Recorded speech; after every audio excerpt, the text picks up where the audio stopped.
Today is April 28th, 2026. Two things happened at the exact same moment this morning. Your CPP and old age security payment landed in your bank account. And the federal government tabled its spring economic update in the House of Commons. What is inside that update directly affects your pension, your grocery bill, your gas costs, your retirement savings, and in some cases, a benefit check that is coming to your account in 6 weeks. Tonight, we are going through every number that matters to Canadian seniors. What the government announced, what it actually means in real dollars, what the critics are saying that the government would prefer you not focus on, and what you need to do right now to make sure you receive everything that is now available to you. No spin, no vague language, just the full picture. Let us start with what landed in accounts today, because the April 28th payment itself deserves a moment before we get into the update. The Government of Canada issued the April 2026 round of Canada Pension Plan and Old Age Security payments today as scheduled. If you are enrolled in direct deposit, your money arrived this morning. If you receive your payment by check in the mail, allow 2 to 3 additional business days for Canada Post delivery. If by May 1st your payment has not arrived and you have no explanation for the delay, contact Service Canada directly at 1-800-277-9914. A delay beyond 2 to 3 business days is not normal and is worth following up on immediately.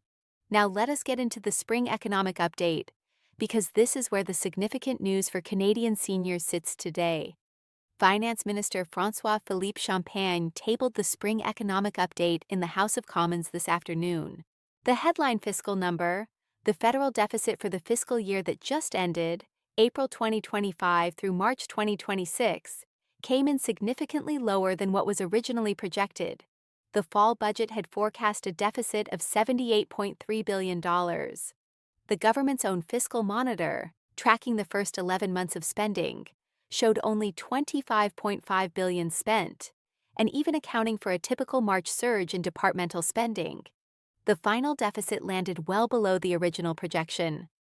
The Prime Minister described the result as evidence of disciplined fiscal management. Two revenue factors made it possible. First, higher global oil prices driven by ongoing conflict in the Middle East boosted federal tax revenues from Canada's energy sector substantially. Second, a Canadian economy that proved more resilient than most economists had projected kept employment levels and corporate tax revenues stronger than forecast. Both factors together created more revenue than the budget had assumed, which narrowed the deficit materially. That is the macro picture. Now let us talk about what this update actually contains for Canadian seniors specifically, because there are 5 affordability measures confirmed or newly announced in this update that directly affect your monthly income, your spending, and your retirement savings. We are going to go through each one clearly. The first measure is the federal fuel excise tax suspension. Effective April 20th, the government removed the federal excise tax on gasoline, diesel, and aviation fuel. That is a saving of 10 cents per liter at the pump. The suspension runs through Labor Day, September 7th. The projected cost to the government is $2.4 billion, funded by the higher oil revenues generated by elevated global energy prices. For a senior who drives regularly, 10 cents per liter between now and the first week of September adds up to a real and meaningful saving. If you fill a 60-liter tank every 2 weeks from now through Labor Day, that is roughly $180 in savings over the period. For those who drive more, the number is higher. The relief is automatic. You do not need to apply for anything. The lower price is reflected at the pump starting now. The second measure is the GST and HST credit increase. In January of this year, the government announced a 5-year boost to the geared-to-income GST credit, a 25% increase running from July 2026 through 2031. For a single senior with a net income of $25,000, the total additional GST credit benefit for the 2026 to 2027 benefit year is approximately $950. This is calculated automatically by the Canada Revenue Agency from your tax return. No application is required. No form needs to be submitted. The higher amount flows automatically once your 2025 tax return has been filed and assessed. this is one more direct reason why filing your taxes before the April 30th deadline, which is tomorrow, matters so specifically for seniors. Your filed return is what triggers the CRA calculation that determines your GST credit amount. The third measure is the Canada Groceries and Essentials benefit. A one-time top-up payment of $267 is scheduled to land in the accounts of eligible Canadians on June 5th, 6 weeks from today. This payment is automatic. No form, no application, no action required from you. Eligibility is based on your tax return and your income level. Once your return is filed and assessed, the CRA determines whether you qualify. Again, this is a direct reason to file your 2025 taxes before tomorrow's April 30th deadline. A tax return that has not been filed by the time CRA processes eligibility for the June 5th payment could mean you miss this deposit entirely or receive it significantly late. The fourth measure is the RRIF minimum withdrawal reduction. The government has reduced the minimum mandatory annual withdrawal from a registered retirement income fund by 25% for the 2026 tax year. This is a one-year measure. If you hold a RRIF and were required to draw down a fixed percentage of your account balance this year, that required percentage is now lower. In a year where financial markets have experienced volatility, this change gives retirees meaningful flexibility.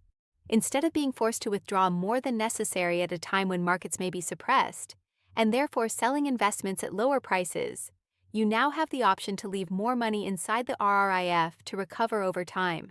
For seniors in this situation, the financial benefit is real, even though it is less visible than a direct payment.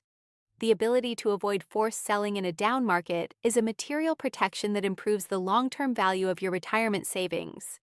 The fifth measure, and for many seniors watching this, the most significant, is the Guaranteed Income Supplement increase. The government has confirmed a 5% GIS increase for 1 year. That translates to up to $652 more in tax-free income for low-income seniors, on top of their existing GIS payment for the 2026 benefit year. To put that in context, the maximum monthly GIS for a single senior in the April to June 2026 quarter, before this additional increase is fully applied, is $1,985. The additional 5% applied to a full annual GIS entitlement represents a meaningful additional sum for seniors who are living on modest incomes. And the GIS, including this additional amount, remains entirely non-taxable. For the lowest income seniors in Canada, this increase is not a small footnote. It is hundreds of dollars of additional purchasing power that goes directly to groceries, medication, heat, and rent. Now let us talk about the Canada Strong Fund, because this is the largest new structural announcement in the spring economic update, and it comes with both genuine potential and real questions that deserve honest answers. The Canada Strong Fund is described as Canada's first national sovereign wealth fund. The government has committed to seeding it with $25 billion over 3 years. It will operate as an arm's-length crown corporation managed by a chief executive officer and an independent board of directors. The fund will invest in strategic Canadian projects, clean and conventional energy, critical minerals, agricultural infrastructure, and major national projects, alongside private sector partners. Part of the announcement that will be of specific interest to seniors with savings in a TFSA or a non-registered account is the planned retail investment product associated with the fund. The government has indicated it will launch an investment product similar to a government bond that allows individual Canadians to buy into the fund and earn a dividend. The pitch is straightforward. For a Canadian with some savings looking for a domestic, government-backed option that yields a return while contributing to Canadian infrastructure and industry, this product is intended to fill that gap. The details, the yield, the terms, the minimum investment, the exact structure, have not yet been confirmed. The government said it will consult over the coming months, which means no decision is possible or necessary today. The Prime Minister drew a comparison to Norway's sovereign wealth fund, which has surpassed $2 trillion in assets and provides a substantial buffer to support Norway's national pension obligations. The comparison is aspirational and worth understanding with appropriate context. Norway's fund was seeded from oil revenue surpluses accumulated during years of significant fiscal strength. Canada's fund will be capitalized through borrowing, at a moment when the federal government is already running significant annual deficits. That distinction is not a reason to dismiss the fund, but it is a reason to understand what it is and what it is not. Economists and opposition critics have raised this concern directly. The Desjardins chief economist noted that Canada has had previous efforts to establish strategic investment vehicles that did not ultimately deliver on their stated purpose, and asked plainly how this fund is structurally different. The CPP Investment Board, the institution that manages $500 billion on behalf of 18 million Canadians and has a strong track record of independent commercial mandate-driven investing, welcomed the announcement publicly, but noted it had not been consulted in advance of the decision. Its communications office stated clearly that the keys to long-term success for any public investment institution are a clear commercial mandate, strong governance, and operational independence. Those are conditions, not endorsements. There is also an important dimension of today's update that directly connects to CPP specifically, and it is worth addressing clearly because it affects how you think about the long-term security of your pension income. The CPP Investment Board, the institution responsible for managing Canada Pension Plan contributions on behalf of more than 18 million Canadian contributors and recipients, currently manages a fund of approximately $500 billion. This fund operates entirely independently from the federal government. It is managed by professional investment staff under a commercial mandate, and its returns are reported publicly each quarter. CPP retirement benefits are paid from this fund, not from general government revenues. This means that the deficit numbers in today's spring economic update, the $65.4 billion projected deficit for 2026 to 2027, do not affect the solvency or the payment structure of CPP. Your CPP retirement pension is funded by decades of contributions from you, your employers, and the investment returns generated by the CPPIB on those contributions. It is structurally separate from the federal budget. OAS and GIS are different. They are funded through general government revenues, which means they are subject to federal fiscal conditions in a way that CPP is not. The downward adjustment protection written into the OAS legislation, the rule that OAS payments can never decrease even if inflation falls, is a statutory protection that requires an act of Parliament to change. As of today, there are no announced changes to OAS or GIS eligibility ages, payment structures, or indexation formulas. Both programs are fully operational and fully funded in the current fiscal year. This distinction matters because online content sometimes conflates the financial health of the federal government with the security of CPP, implying that government deficits threaten pension payments. That framing is inaccurate. CPP is not at risk from federal deficits.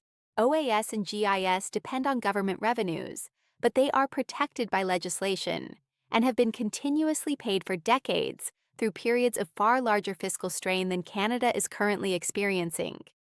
Now for the honest limits of today's announcement, because a complete picture requires them. The deficit for the 2026 to 2027 fiscal year is projected at $65.4 billion. Even with the better-than-expected 2025 to 2026 result, Canada is running structural deficits averaging approximately $64 billion per year over the 5-year forecast horizon. The Prime Minister committed during the election campaign to balancing the operating budget within 3 years. Today's update does not provide a clear path to that commitment. The opposition has criticized the deficit as more than double what they believe is acceptable, and has argued that the structural challenge is not a lack of investment, but rather a regulatory environment that discourages private sector deployment of capital.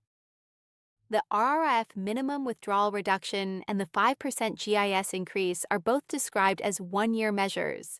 They are real, and they provide genuine relief in 2026. What happens in 2027, whether these measures are renewed, extended, made permanent, or allowed to expire, is not confirmed in this update. Seniors who are building their financial plans around either of these measures should take note of their temporary nature and plan accordingly.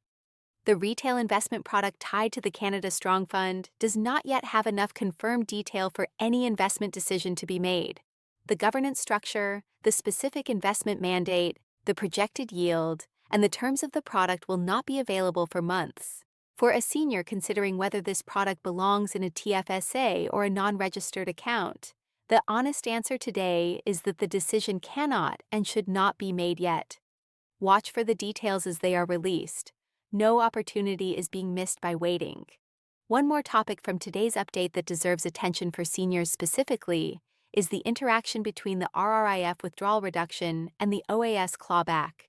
The OAS recovery tax, the mechanism through which OAS is reduced for higher income seniors, begins when net world income exceeds $95,323 in 2026. For seniors with significant RRIF balances who are planning their withdrawal schedule for this year, the 25% reduction in the mandatory minimum withdrawal can meaningfully reduce their total reported income for 2026. In cases where mandatory withdrawals were going to push income close to or above the clawback threshold, the reduced minimum may protect some or all of the OAS entitlement that would otherwise have been partially recovered. This is not a universal benefit. It applies specifically to seniors whose income would otherwise approach or exceed the threshold. But for those in that position, the interaction between the RRIF reduction and OAS clawback protection is worth a conversation with a financial advisor or tax professional before year-end. For seniors receiving the Guaranteed Income Supplement, the RRIF withdrawal reduction also has a potential benefit on the GIS side of the ledger. Because GIS is income tested based on the previous year's declared income, withdrawing less from a RRIF in 2026 means reporting lower income on the 2026 tax return, which is what Service Canada will use to calculate GIS entitlement for the July 2027 through June 2028 benefit year. A lower reported income from reduced RRIF withdrawals in 2026 could translate to a higher GIS entitlement in the 2027 benefit year. For seniors who are in the income range where GIS is partially reduced rather than fully received, this effect can be significant. Let us now bring together everything that is confirmed and actionable for Canadian seniors as of today, April 28, 2026. The federal fuel excise tax on gasoline and diesel is suspended through September 7th. 10 cents per liter is saved at the pump starting now automatically, with no action required. A $267 Canada Groceries and Essentials benefit is scheduled for June 5th, flowing automatically from your filed tax return. For a single senior with a net income around $25,000, a $950 GST credit increase is in effect for the 2026 to 2027 benefit year, also flowing from your filed return. The mandatory RRIF minimum withdrawal has been reduced by 25% for 1 year, giving retirement savers more flexibility in a volatile market. And for low-income seniors, the 5% GIS increase adds up to $652 in additional tax-free income for 2026. All of these measures are real. Several of them depend on your 2025 income tax return being filed. The tax filing deadline is tomorrow, April 30th. If your return is not filed by tomorrow, you may delay or forfeit access to the GST credit increase, the Groceries and Essentials benefit, and the GIS recalculation that determines your entitlement starting in July. Filing your taxes tomorrow is not optional. It is the mechanism that connects you to every income-tested benefit in this update. If you need free help filing, the Canada Revenue Agency's Community Volunteer Income Tax Program operates free tax clinics across the country through the end of April. Call 1-800-277-9914 or visit canada.ca to find a location near you. Do not let the deadline pass. Your CPP and OAS payments arrived today as scheduled. The Spring Economic Update confirmed additional measures worth real money to Canadian seniors. The full picture includes both the direct benefits and the honest limits of what was announced. And the one action that connects you to nearly all of the income-tested measures in this update is filing your 2025 tax return before midnight tomorrow. Leave your question in the comments below. Every comment is read and responses are given. If today's update raised a question about your GIS, your RRIF, the grocery benefit, or any other part of what was announced, write it in the comments. If this gave you a clearer picture of what today means for your retirement income, share it with a senior in your life who deserves to have this information. subscribe, and turn on notifications. When the Canada Strong Fund retail product details are released, when the July 2026 OAS and GIS rates are confirmed, and when any further changes emerge that affect your income, you deserve to hear about it first in plain language with real numbers. This is Canada Pension Vault.